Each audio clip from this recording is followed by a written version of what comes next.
Shalom and welcome to Israel Policy Pod. I'm Shanie Reichman, Director of Strategic Initiatives and IPF Atid, our Young Professionals program at Israel Policy Forum here in New York City.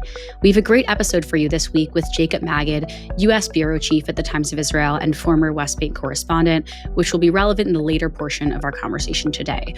We'll be discussing the status of the ceasefire in Gaza and the latest developments in Trump's 20-point plan, including today's UN Security Council vote on a resolution endorsing Trump's plan, along with recent developments relating to the Palestinian Authority reform and West Bank settler violence. All right, let's get to Jacob Magid.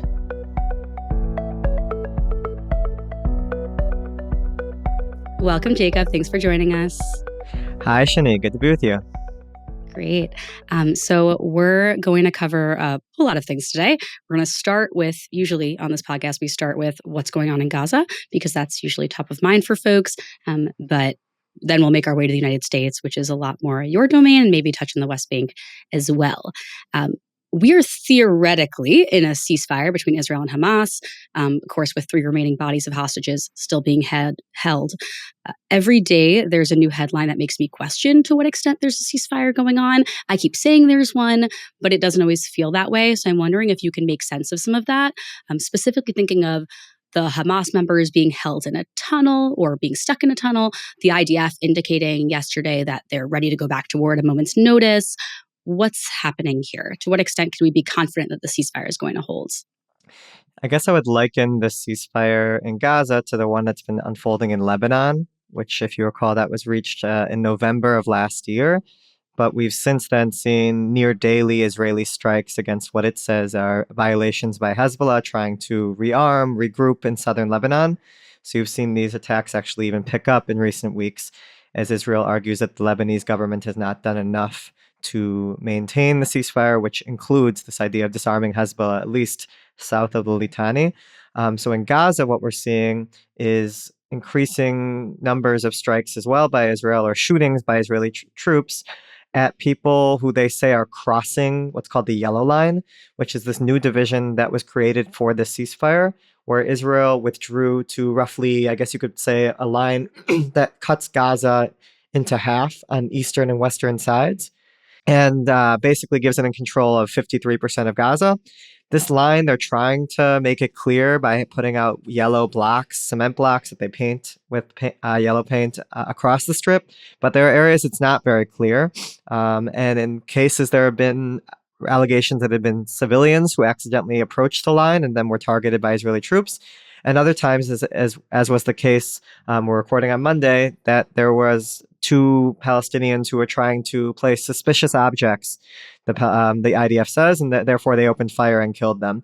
And those kinds of incidents have been happening pretty regularly. You mentioned possibly on a daily basis, where the IDF is saying the ceasefire agreement actually allows it to respond to these kinds of threats, and that therefore there's no breakdown of the entire ceasefire.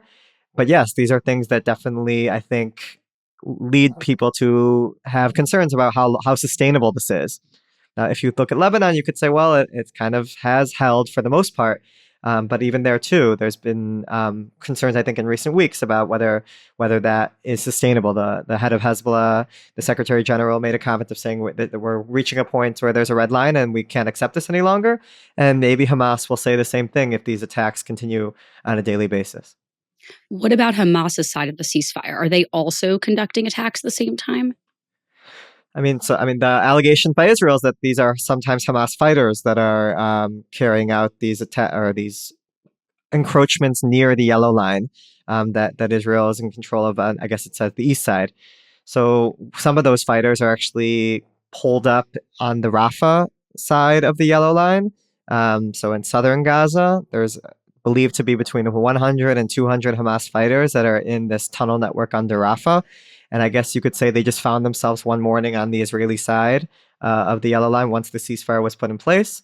And there have been efforts to try and negotiate their safe passage to the the de facto Hamas side of the Yellow Line, because there are feelings or concerns in Washington that if you allow Israel to just go in and kill all these fighters, it could lead to the actual breakdown of the ceasefire. This wouldn't just be 1 or 2, but a much broader bloodbath that the U.S. wants to avoid. Okay. That's That's interesting to hear. There are, I would say that the headlines surrounding Gaza shift from what's happening with Hamas, what's happening within Israel and the Israeli government to the United States very quickly. So the place where the United States gets involved here, which is, I think, your beat, is around one, deportation of 200 Hamas members from Gaza. Love to hear from you on that. And then we'll talk about what's going on at the UN and Trump's 20-point plan. Yeah, so I mean, when we're talking about this deportation of these 200 Gazans, we're talking about those who are holed up on the Rafah side of the Israeli side of the yellow line and Rafah. I think there's two options for their safe passage that the U.S. is trying to negotiate. One is for them to just simply go to the Hamas side, and the other is for them to be sent to third countries. The condition that the U.S. is pushing Israel to accept is that they will allow for this safe passage either to Gaza or elsewhere, is that they give up their weapons. And Israel, for weeks, Prime Minister Netanyahu's office has said absolutely not. These are terrorists that we need to be able to take out. Maybe we can talk about bringing them into Israeli custody, but the idea that we're just simply going to give them amnesty is not something that we're willing to agree to, and they've taken a hard line on that publicly. But I think given the pressure from the Trump administration, which views this as a model for what they're trying to do at a broader scale, because if you look at the 20-point Trump plan, it talks about granting amnesty to those Hamas members who are willing to give up their weapons and denounce violence. So Steve Witkoff and Jared Kushner are trying to use this Rafah example as a model to what they can maybe do with the rest of Hamas fighters, because there's maybe 20,000 of them that they need to be dealt with. And Israel, I think, is being pushed to accept this model idea and allow them safe passage. I think Israel hopes that they would be allowed to go to a third country. So far, they haven't found a third country that's willing to take in these fighters. The typical names that come up are, I think, Islamist-controlled countries like Qatar or Muslim majority countries that might be willing to take them in. But so far that we haven't really seen that. I think that's an extension of broader apathy toward taking in Palestinians from Gaza around the world. And all the more so those who have pretty radical paths where this issue of migration is quite hotbed. So I think it's going to be a heavy lift to get them into third countries. I think the more likely option would be safe passage to the other side of Gaza. Again, not something Israel has necessarily said so far that it's willing to do, but I do think the pressure is coming to bear. And speaking to U.S. and Israeli officials over the past few days, it seems like we're moving into that direction of an Israeli kind of walk back of all those threats that it would never allow this to take place. And given the U.S. pressure on this, that they will, I think, ultimately agree to some sort of compromise on this issue. Maybe it'll change in the coming days, but that was the direction that the winds were heading. As you said, in terms of countries wanting to accept this, they know this is sort of the tip of the iceberg. So if they agree to take in 200 Hamas members, what does that mean for the thousands who might be granted amnesty at the end of this plan, right? Yeah, that's a good point. I think people are thinking beyond just this one example. But your assessment is that likely, if Israel is to agree, there will be a willing partner to accept these 200 Hamas members? I think the officials I spoke with said the more likely scenario was safe passage to the Hamas side of the strip. Obviously, these things are fluid, and I know that Israel wants to see them outside of Gaza. And given that they're going to be compromising to begin with by giving them safe passage and not killing all of them or taking all of them into custody, it's possible that Israel will get what it's wanted, and the U.S. will have to find a third country to take these Palestinians in. I think there are quite a few countries out there, despite the comments that they make about the Palestinian issue, that do want to come into the Trump administration's good graces, and this is a pretty easy relatively way to do that, given that we're only talking about 100 to 200 members. Okay, that makes sense. Let's circle back to the 20-point plan. President Trump has presented this to the UN Security Council. He's trying to get them to vote on it. It seems that there are a couple barriers to it passing, especially because of who's on the Security Council.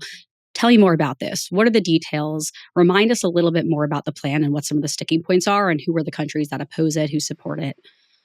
Sure. So this 20-point plan was unveiled at the end of September by President Trump alongside Prime Minister Netanyahu in the White House. And Prime Minister Netanyahu actually accepted it verbally, including the amnesty for Hamas members that's in it. Yeah, there's amnesty for Hamas. There's the potential, it says that if once the Palestinian reconstruction is underway and once the PA has completed its reform program, that maybe the stars will be settled for a Palestinian state to be eventually created. It's very murky about when that will happen, but it's in there. It talks about a political horizon for the Palestinians. It talks about, at the very end, that the U.S. will facilitate negotiations between Israel and the Palestinian Authority. So things that we haven't necessarily seen come out from this Trump administration that's been wary to use the term two-state solution, at least in this term. We're seeing that in this document. And it goes in the first part, I guess the first 5 or 6 points focus on the initial ceasefire. And then the rest is looking forward about how Gaza will be managed. So it talks about that there'll be this board of peace that will oversee, it will be run by President Trump, and it will be overseeing the Palestinian technocratic government in Gaza, which will be unaffiliated to any either Hamas or the PA, and they'll be basically tasked with creating makeshift ministries that run Gaza, and they're overseen by this board of peace that will include Tony Blair, the former UK prime minister, is named in this document, and other major world figures, possibly Palestinian or Arab ones as well. And then you'll have, working alongside the Board of Peace and the technocratic government, this ISF, the International Stabilization Force, which will be made up of troops from countries around the world.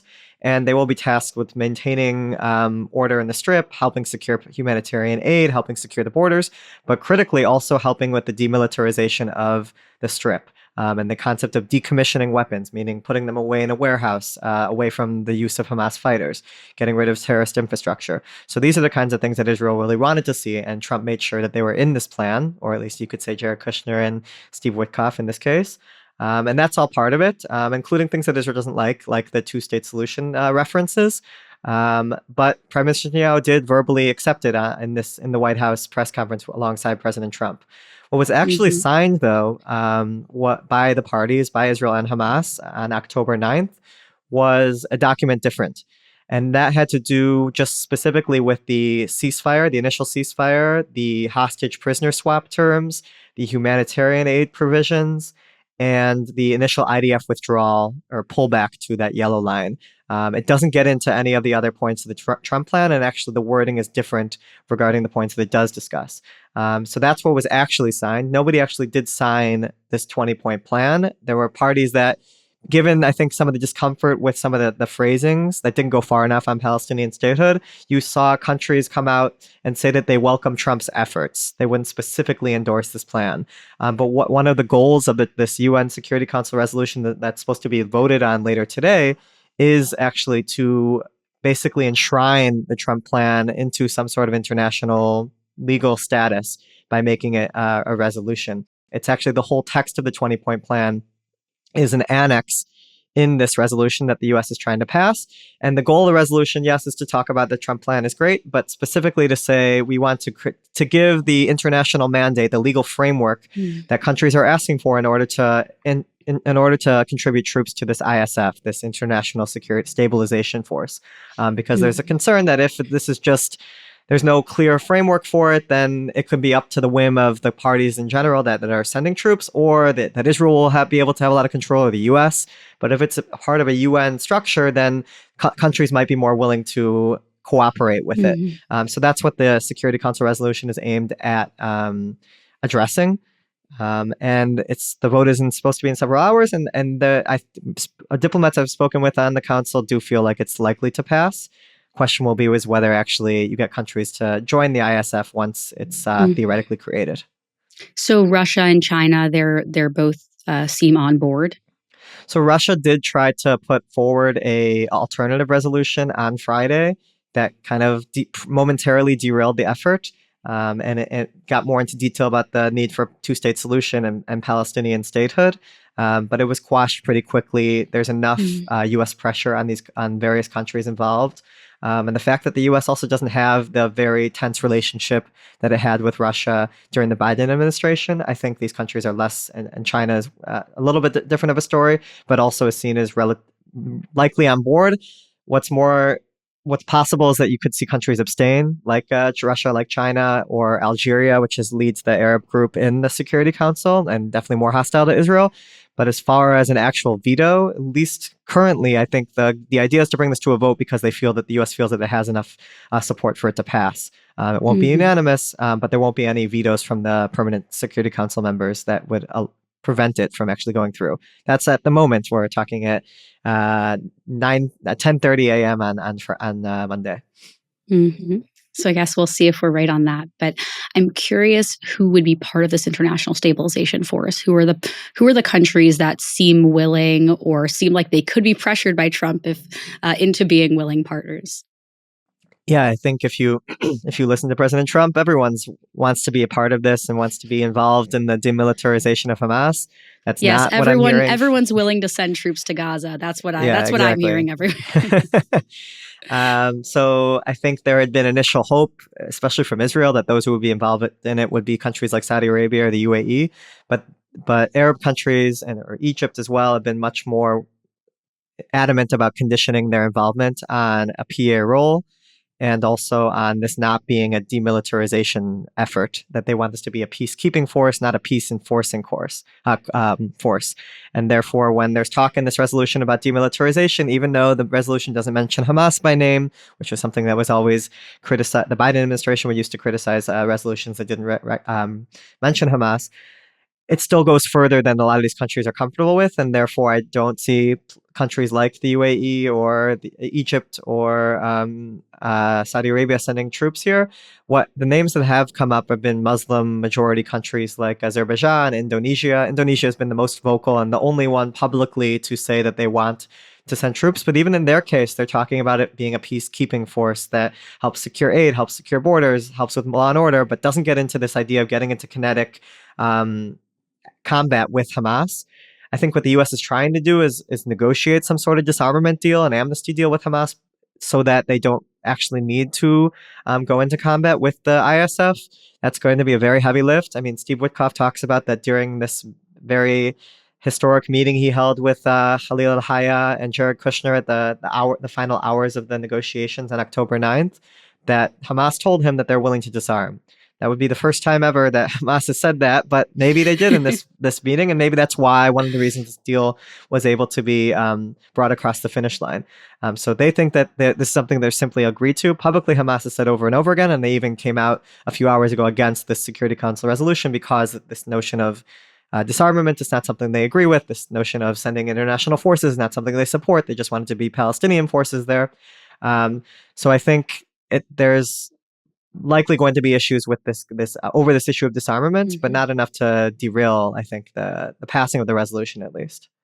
I think you could see still countries maybe ultimately willing to send troops, but again, the idea that they're going to go further and actually try to steal away weapons from Hamas seems like a little bit more difficult of a task for them to bear.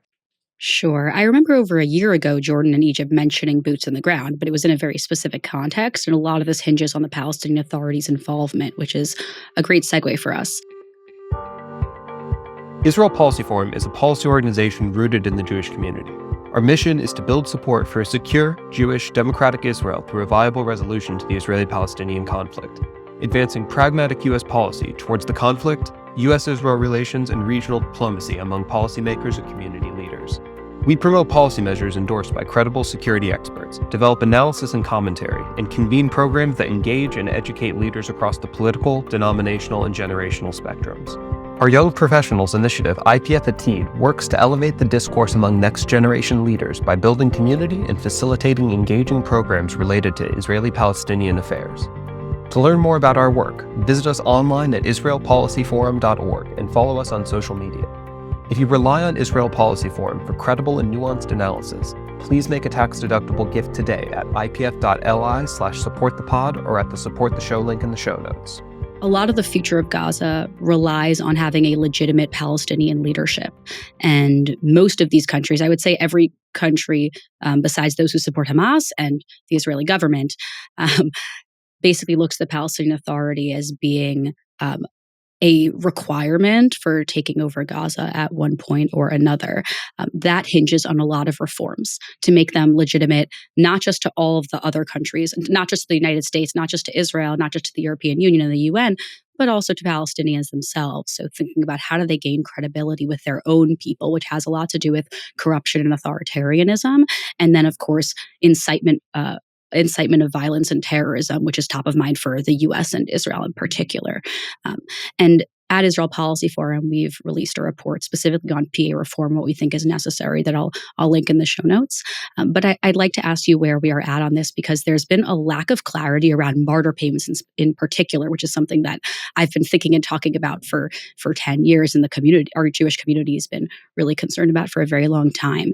There were reports months ago of Abbas saying that he was ending martyr payments to the families of terrorists. But there seems to have been a lack of clarity that he's requested the State Department to come certify that it's been finished. The State Department has not yet responded to this request, it seems. So tell me where that is now, and also name, you recently reported, I think last week, about exactly this, about Abbas firing a finance minister for continuing pay for slay. So tell us about that. Yeah, definitely an issue that's lingered throughout the Israeli-Palestinian discourse for quite a bit of time, at least in the West. And I think it was something that the Biden administration tried very hard to get the PA to scrap this martyr payment system. It's dubbed by critics as pay to slay because it conditions the stipends, these welfare payments to prisoners based off of the length of their sentence. And so that's seen as incentivizing attacks on Israelis, given that the more harsh your sentence, the more money you're likely to get from the PA and these stipends that they come in every month. So the Biden administration tried, and I think they did make a lot of progress. And basically, the PA agreed in principle to roll out a reform that would basically condition the payments instead on the length of service, that actually on someone's socioeconomic status. And there would be all these different criteria that they would have to meet in order to receive payments on a monthly welfare payments on a monthly basis. So basically turning it into a proper welfare program. The PA, I think, due to their frustration with the Biden administration, decided to hold off on announcing it and waited until President Trump was in office, feeling that a lot of countries were doing this, feeling like they are giving President Trump a gift and doing it on his behalf rather than doing it before he enters office. There was initial excitement, I would say, from the US, and they called it a big win. When President Abbas signed this decree in February. So it wasn't just reports. He actually signed a decree that canceled the old system and put in place a new one that I just talked about in terms of properly adjudicated welfare payments. The U.S. said that we welcome this as a big win for Trump. But then shortly after, I think there were more hardliners within the Trump administration that said, wait, we want to see how this actually plays out.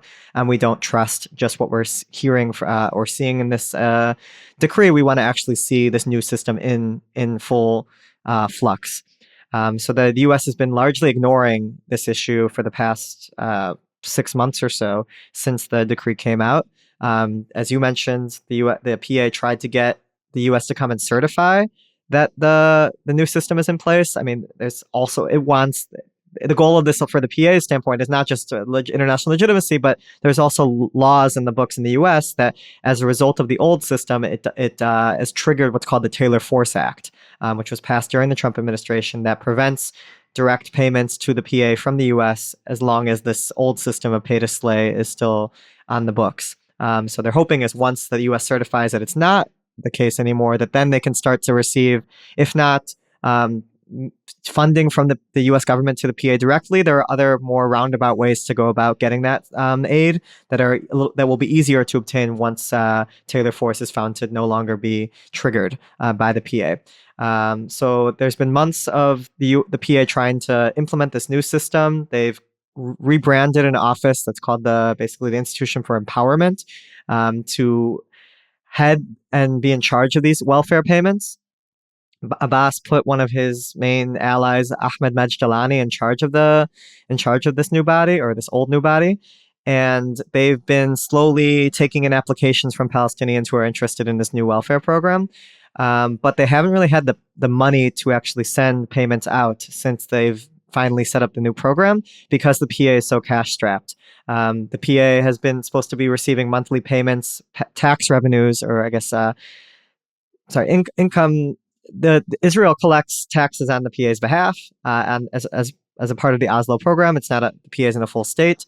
And as a result, Israel does this job for it, and then those taxes are transferred to the PA each month, and it makes up like 60% of their budget. So it's a major part of how they're able to function. And without those funds, because Bezalel Smotrich is responsible, the finance minister of Israel, who's not a big fan of the PA, has called for their collapse.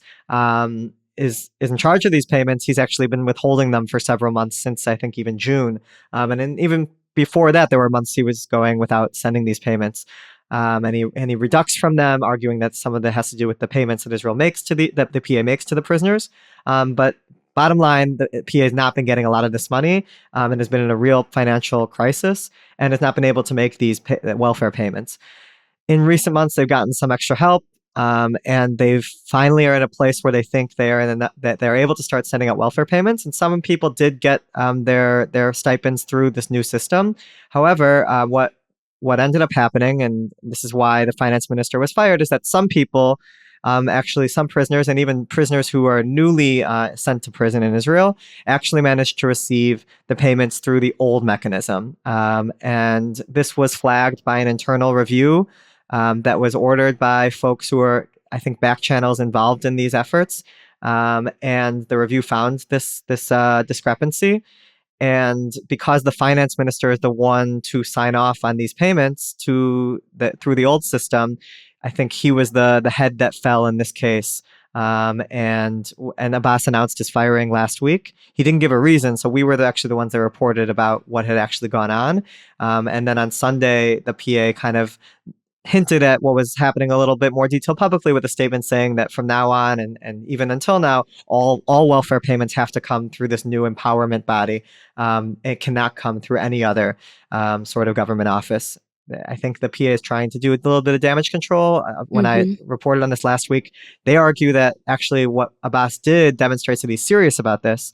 But it also shows that they're definitely under a lot of pressure from some of these prisoners' families who have been receiving these allocations for quite some time, and for them to be just cut off, which is likely what will happen unless they qualify under the new criteria, is something that they're not obviously going to simply take lying down. And I would expect, if the system is fully implemented, that we will see a degree of protests against Abu Mazen and against the PA for this reform. Just to clarify, in terms of the new system that's in place, would it be similar to the way in the United States, if you are a murderer, you go to prison, your family, if they have need, still gets money? They're not getting money because you're a murderer, but the wife and children of a murderer are still going to be eligible for food stamps and whatever other welfare programs the country offers? Exactly. Okay. I wouldn't say I'm an expert in the welfare system in the U.S., but yes, that is the idea, that the way that the PA has explained this new reform, they're trying to bring it in line with international standards. And there's some sort of cycle here in terms of the lack of cash, right? Because they don't have cash to change their system necessarily. And on the other hand, Israel and the United States are withholding funds because they have not yet changed the system. So there's some kind of who's going to blink first here, maybe, but how they're going. Yeah. Tell me. Yeah, I think that yes, Israel is using that sometimes as a reason for why it's withholding some of these funds, but it also, I think Smotrich has been determined to weaken the PA in any way he can, and he's done that through various steps as finance minister, which is a really key position for giving him the tools to do so. Sometimes he's faulted the PA for the decisions by other countries to recognize a Palestinian state. Obviously, the PA is in contact with some of these countries, but it's the UK or France that made those decisions to recognize a Palestinian state. But Smotrich decided in response to punish the PA by using that as an excuse to withhold these funds over the summer when those announcements were starting to be previewed. So the PA is really kind of taking it from all sides. In addition to potentially, likely, I don't know how to, ostensibly winding down pay for Slayer, ending Martyr payments, is there any other evidence of reform in the Palestinian Authority that we should be looking at?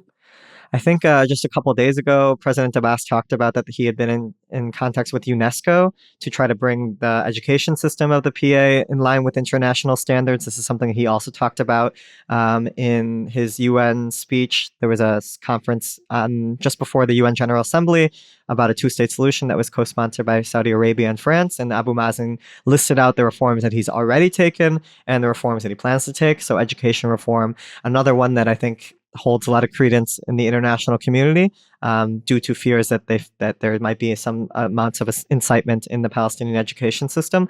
So his contacts with UNESCO would obviously be helping to address that. I think for Palestinians, though, the main thing they want to see is elections, given that they haven't been held since 2006, 2007. And Abbas has promised them at times, has scheduled them and then canceled them. At this point, he's now on record saying he'll allow them within a year of the end of the war. So now we're currently in an election year, theoretically, for the Palestinian Authority. And I think there's going to be a lot of pressure internally for that to be that pledge to be met. But obviously, it brings about a whole can of worms in terms of whether that could risk, again, empowering Hamas or other more hardline figures that are not as moderate relatively as Abbas is. So let's look to the area that the PA actually controls in the West Bank. You used to cover settler violence in the West Bank in general as part of your beat. Tell me what's going on there. Are things heating up? Is there more or less terrorism from Palestinians against Israelis and vice versa? What are we seeing here?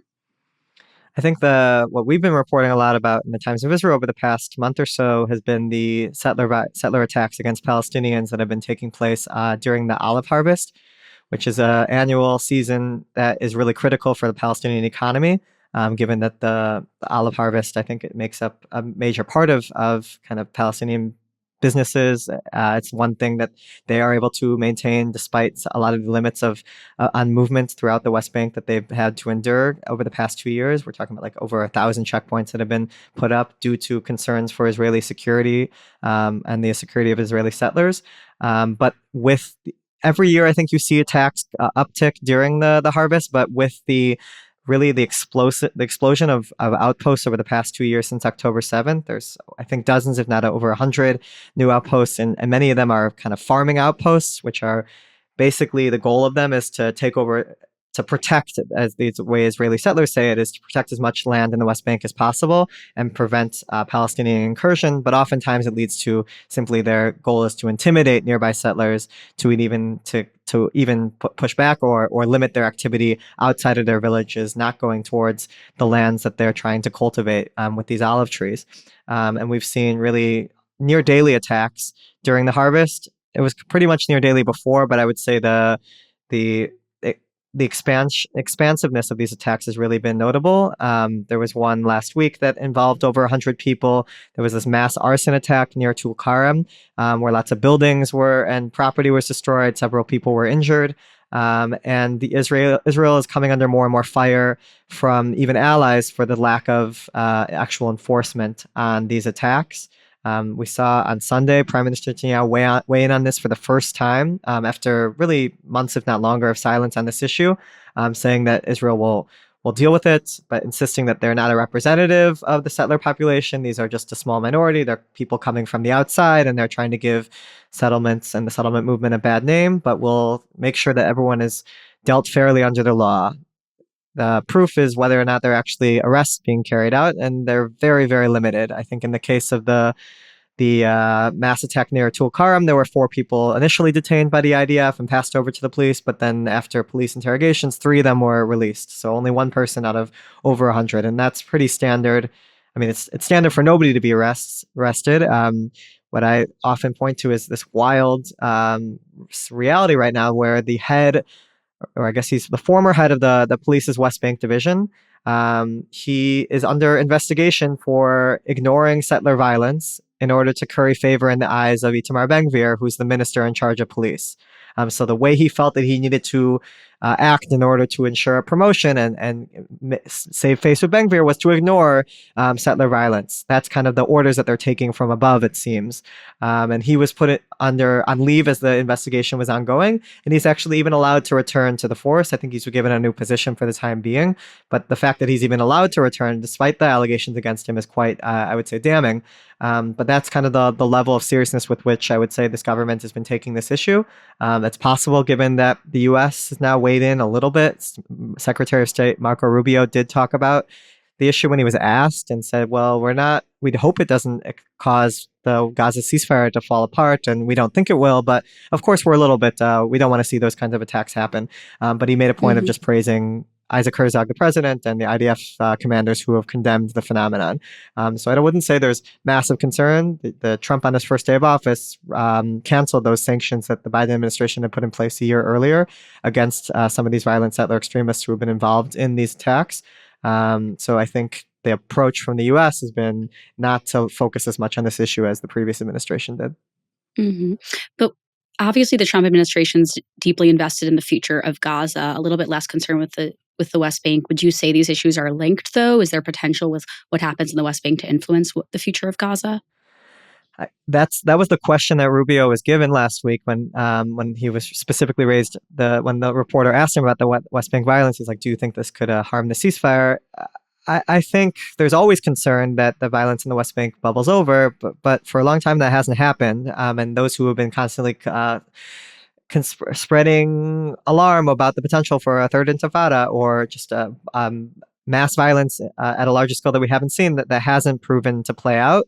But obviously, some of these ingredients are there. I mean, the fact that these attacks have been happening so regularly with near impunity, the fact that the Palestinian economy is so hobbled, given the amount of checkpoints that prevent freedom of movement, given that you have all these hundreds of thousands of workers from the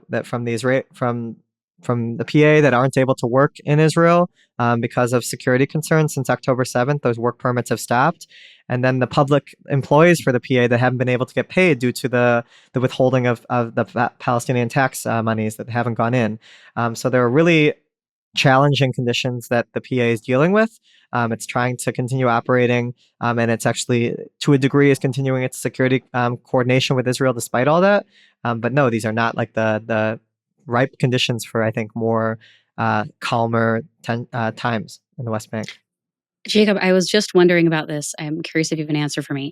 There used to be pre-10/7 thousands of Palestinians illegally gunning into Israel every day for work purposes through gaps in the security barrier. Is that still happening, or has there been like a huge crackdown on the gaps in the fence? Israel's tried cracking down on it, but it's still happening to a smaller scale, and it's also Israel still continuing to allow it at a smaller scale because they do feel like it's important for certain businesses that they allow this. Israel's trying to look elsewhere and assign contracts with countries from the Far East to send foreign workers to replace some of these Palestinians. But I think that's the preferred from the security establishment is trying to kill two birds with one stone, is that we allow this and it actually helps with our economy because it's cheaper labor, and it also stabilizes the Palestinian economy because it gives people jobs. But obviously with the current political climate in Israel and after October 7th, the security climate, there's more pushback on that. Ironically, one of the few places where Palestinian workers have been allowed to continue working has been actually in the settlements. Maybe in industrial zones, but because some of the legal given that the military is more in charge there and they're able to get around some of the politics behind this, that they've been actually quietly been allowing in some settlement areas, usually away from civilians, but still that's been happening quietly over the past couple of years, whereas it hasn't really been happening at that kind of scale inside the Green Line. Amazing. Okay, Jacob, so what should we be looking at for the next week? We'll be figuring out what's going on in the UN Security Council. Anything else we should be keeping our eye on? Yeah, the Security Council vote, I think then we'll start seeing talk about who will actually join this ISF, if the U.S. can really cobble together anyone. I think we'll also see whether or not there's a solution to these fighters that are holed up in Rafah, under Rafah, whether they are going to actually be granted safe passage. And of course, with this meeting that we have this week between Mohammed bin Salman and President Trump in the White House, I'm sure there'll be an uptick in speculation about normalization between Israel and Saudi Arabia that could happen tomorrow. I would probably maybe taper some of that expectation a bit. I think the Saudis are still going to insist on some sort of pathway to a two-state solution that I don't think this Israeli government is willing to offer. But we'll have to see. Wonderful. Thanks so much for joining us, Jacob. Thanks for having me. Okay, thanks again to Jacob Magid for his generous time and insights. This podcast was produced by Jacob Gilman and edited by Tracy Levy with additional support from Eden Jesselson. So special thanks to them and to all of you who support Israel Policy Forum's work. Do consider making a tax-deductible donation to Israel Policy Forum so that we can keep being a credible source of analysis and ideas on issues such as these that we all care deeply about, including this podcast. And most importantly, thank you for listening.